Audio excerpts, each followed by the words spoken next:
السلام عليكم. في هذا الفيديو غنشارك معكم كيك الاكواب اللي هي طريقه جديده وفكره جديده اللي رجعنا كنشوفوها مؤخرا بزاف، وقلت ضروري خاصني نجربها. والفكره ديال هذا الكيك هي كنجيبوا اكواب ديال القهوه وكنعملوا فيه طبقات ديال الكيك والكريمه والحشوات اللي بغينا، وهي كفكره لاعياد الميلاد او للمناسبات. الصراحه رائعه بزاف، ما غتندموش الا جربتوهم.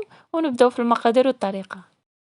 وغنوجدو الكيك غنحتاجو فيه 3 ديال البيضات، واحد الكاس ديال السكر اللي هي 190 غرام، وواحد معلقه صغيره ديال الفاني. وغنخلطو مزيان هاد المكونات بالطراب الكهربائي، وممكن تستعملوا الخلاط الكهربائي حتى كنتحصلوا على هاد اللون ديال الخليط يكون لون مفتوح لون ابيض. وكنضيفوا ربع كاس ديال الحليب اللي هي 40 ملي، ونص كاس ديال الزيت النباتيه اللي هي 95 ملي. ونعاودو نخلطوا المكونات مزيان، وكنضيفو 210 غرام ديال الدقيق اللي هي 10 معالق كبار، و10 غرام ديال خميرة الحلويات اللي هي واحد معلقة كبيرة. وكنغربلو هاد المكونات كاملة وكنخلطوهم مزيان حتى كنتحصلوا على هاد القوام ديال الخليط بهذا الشكل هذا. وغنجيبو صينيه القطر ديالها 37 على 33، اللي ممكن تستعملوا صينيه كبر من هذه الا بغيتو تجيكم كيكه رقيقه. ندهنوها بالزبده وكنفرشوا عليها ورق الطبخ وكنعملوا الخليط، وكندخلوها الفران طيب على 170 درجه مده ديال 15 دقيقه. كنعملوا صينيه ديال الفران في الوسط والحراره من تحت حتى كطيب مزيان. عاد كنحيدوها مباشره، ما كنحيدو الكيكه ديالنا من الفران، كنحيدو لها هاد ورق الطبخ اللي كيكون لاصق فيها، وكنخليوها حتى كتبرد مزيان.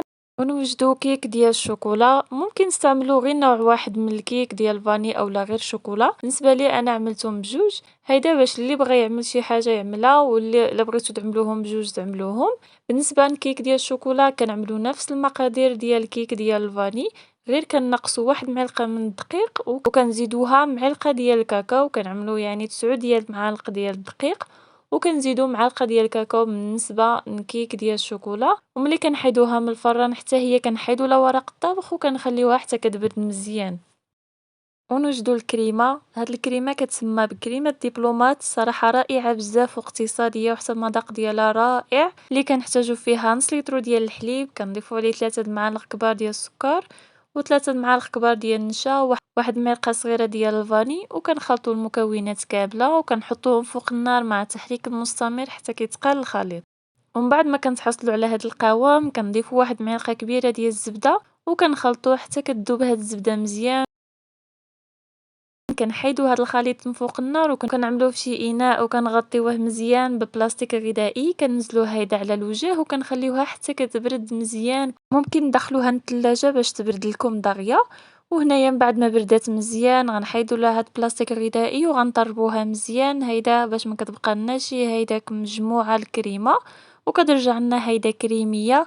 وغنخليوها جانبا. ندوزو باش نوجدو كريمة الشونتيي اللي غنحتاجو فيها 75 غرام ديال بودرة الشونتيي، ونضيفو عليه 200 ملي ديال الحليب اللي هي واحد الكاس. ضروري هاد الحليب خصو يكون بارد مزيان. ونطلعو الكريمة بهاد الطريقة هادي، وغنجيبو الكريمة اللي وجدنا من قبل ونضيفوها على الكريمة ديال الشونتيي، ونحاولو نخلطو المكونات مزيان حتى كيندمجو بهاد الطريقة هادي.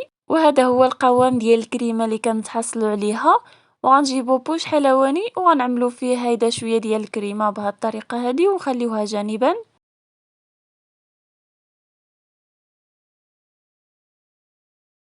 هادو هما الاكواب اللي غنعملو فيهم الكيك. كما كتشوفوا من تحت صغار ومن الفوق ماشيين هما كيكبروا، يعني الكيكه ديالنا غنقطعو هيدا دوائر، شي صغير وشي كبير حسب الحجم الكوب اللي عندنا. وبهاد الطريقه هادي غنقطعو هاد الكيكه ديالنا دوائر.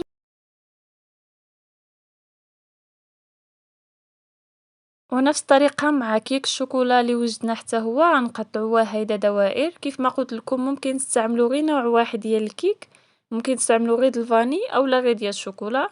وهنايا غنجيبوا الاكواب ديالنا وغنبداو نعمروهم بهاد الطريقه هذه. غنعملوا واحد طبقه ديال الكيك ديال الفاني، وكنسقيو الكيك ديالنا بالسيرون اولا بالحليب، ونعملوا طبقه ديال الكريمه، ونعملوا قطع ديال البنان. هنايا اختياري الحشوه، ممكن نعملوا اي حاجه بغيتو. ونعملوا الطبقه ديال الكيكه مره اخرى ونسقيوها بالسيرون بهاد الطريقه هذه. ونعملوا طبقه ديال الكريمه هنايا عملت كراميل، ممكن تستعملوا زبدة اللوتوس أو أي حاجة بغيتو تعمروا بها. ممكن هنايا عملت بسكوي ديال كيت كات اللي كيتباع هيدا مفرتت، يعني ماشي مكمول. ممكن تشريو اللي مكمول وتفرتتو هيدا وكتعملوه، كيجي مذاق ديالو رائع الصراحة في هاد الكيكة. وكنعملو طبقة ديال الكيكة مرة أخرى ونسقيوها ونعملو طبقة ديال الكريمة أخيرة بهاد الطريقة هادي، وكنعوضولها هيدا الوجه ديالها بهاد الشكل هذا.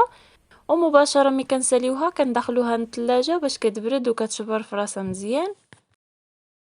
وهنايا غنعملو كيك الشوكولا، وغنعملو قطعة ديال الشوكولا ديالنا الصغيرة مرة كنعملوها في القاع وكنسقيوها بالسيرون، وكنعملو الكريمة ديالنا ونعملو شوية ديال الكركاع. ممكن تستعملو اي نوع مكسرات عندكم، ممكن اللوز اولا الفول السوداني اللي هو الكاوكاو.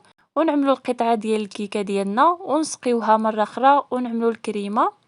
وهنايا عندي الشوكولا ديال الدهن، عملت فيها هيدا فول السوداني اولا الكاوكاو، عملته في الشوكولا وعملته هيدا في الوسط. ممكن تعملوا المربى اللي هو الكوفيتير، دعملوه هيدا في الوسط حتى هو كيجي لذيذ في الكيكه. وهنايا غنعملوا طبقه ديال الكيكه ونسقيوها مره اخرى ونعملوا الكريمه ونعملوا هاد البسكوي ديال كيت كات اللي عملته في الكيكه ديال الفاني، ونعملوا قطعه ديال الكيكه ديالنا ونعملوا طبقه اخيره ديال الكريمه. هنايا الحشوه ممكن تعمروا باي حاجه متوفره عندكم، باي حاجه بغيتو، وطريقة سهلة كما شفتوا داغية. كنعدلو وما كيديش بزاف ديال الوقت، وغنعملوه في الثلاجة حتى كيبرد مزيان. ومن بعد ما كنساليو الكمية كاملة كنخليو شوية ديال الكريمة وكنعملو فيها هيدا ملون. انا عملت هنا ملون وردي. هنايا للتزيين الا بغيتو هيدا تزينوهم من الفوق اولا تزيين اختياري ممكن تخليوهم كيف ما هما. هنايا انا عملت هاد الرسمة هادي بالشوكولا ذوبتها وعملتها هيدا في بوش حلواني. والتزيين اختياري كيف ما قلت لكم، ممكن تخليوهم كيف ما هما اولا ممكن تعملوا هيدا رشة ديال الكاكاو من الفوق الا بغيتو يجوكم هيدا بساطين. انا بغيت هنا غير نشارك معكم الطريقه كيفاش رسمتهم الا بغيتو يعني تعملوا نفس الرسمه. وهنا بهاد الكريمه اللي عملت فيها هاد الملون هيدا الوردي كنعملوها حتى هي في بوش وكنعملوها هيدا قلوب بهاد الشكل هذا. وهذا الشكل النهائي ديال هاد الرسمه كيفاش كتجي. ونخليكم تشوفوا الرسومات اخرين كيفاش عملتهم ونرجعوا نشوفوا الشكل النهائي.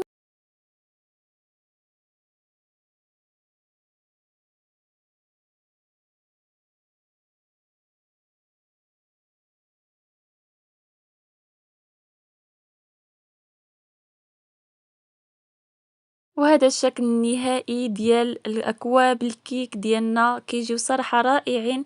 هادو فكرا لاعياد الميلاد او للمناسبات اللي شي حاجه مزيونه. وهنا كيخرجوا 6 حتى 7 ديال الاكواب. الا استعملتوا اكواب صغار من هادو فغيخرجوا لكم ديك 14 حتى 15 كوب. وهيدا ولا كانت مناسبه كبيره تنزلوا هيدا كل واحد كيهوز الكوب ديالو. صراحه فكره مزيونه وكنتمنى تجربوها حيت فعلا انا عجبتني. وهنايا غنقسم معكم واحد الكوب باش تشوفوا كيفاش كيجيو الطبقات من داخل. صراحه كتجي رائعه في المذاق الطبقات ديال الكيكه وديال هاد الحشوه اللي عملنا.